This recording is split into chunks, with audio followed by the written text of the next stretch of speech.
Meanwhile, closing arguments are underway in the seditious conspiracy trial of the former leaders of the extremist group, the Proud Boys, for their alleged role in the January 6th insurrection. Prosecutors accuse Enrique Tarrio and 4 others of orchestrating the attack on the Capitol in an effort to keep then-President Trump in power. The trial has lasted 3 months. The Justice Department's case has been based on a series of rage-filled messages exchanged between Proud Boys members.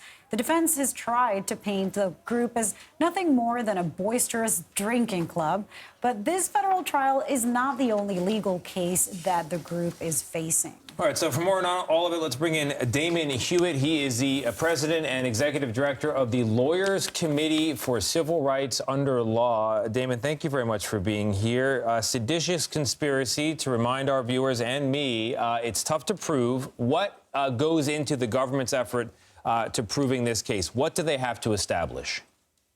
Well, the government must establish, obviously, that there's not just a happenstance of violence that designed to overturn democracy. It has to be some intent, right? A mens rea, an intent requirement that these individuals sought to overthrow democracy. They sought to undermine democratic processes. They sought to stop democracy from working the way it should.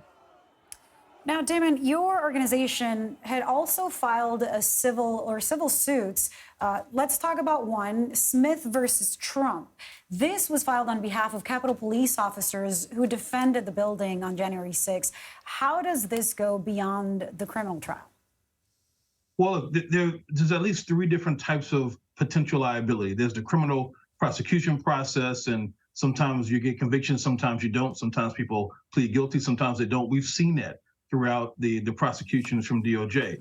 There's the political process, which is essentially absolutely failed. Obviously, in the last Congress, we saw that push to the envelope in as bipartisan a way as possible. But there is a third way, which is civil liability. In our case, a federal civil rights lawsuit filed under the KKK Act of 1871, designed in its intent then and now to address, prevent, and deter these types of civil rights violations. Designed to address what happened here, which is a big lie about an allegedly stolen election that is based, frankly, on racist concepts, because the attack is focused on those cities with large populations of voters of color. That's why it's essentially a big lie.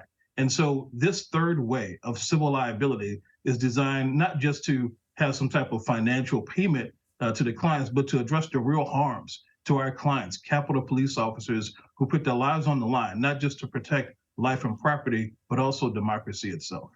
Damon, I got a note here to ask about another case, the Metropolitan AME Church versus the Proud Boys. Some of the same defendants are involved. Tell us about that case, if you could, and where it stands today. Sure. Separate and apart from the insurrection, the Proud Boys, we've alleged, and it's been proven in court now through a default judgment, have engaged in other nefarious activity. Our client, Metropolitan AME Church, an historic Black church near the White House, near our offices at the Lawyers Committee, and frankly, just around the corner from Black Lives Matter Plaza, prophetically here in Washington, D.C., had a Black Lives Matter banner displayed proudly. And the Proud Boys decided that they would come to town to wreak havoc. And in doing so, they went to the church and destroyed that property. They defaced the sign, they destroyed it, and they did it for a political reason, but also, we allege, a racially discriminatory, a racist reason as well. And so we have sued in civil court. The Proud Boys have never shown up in court to defend themselves. So they have now been subjected to a default judgment. The only question left in court is how much damages will they have to pay?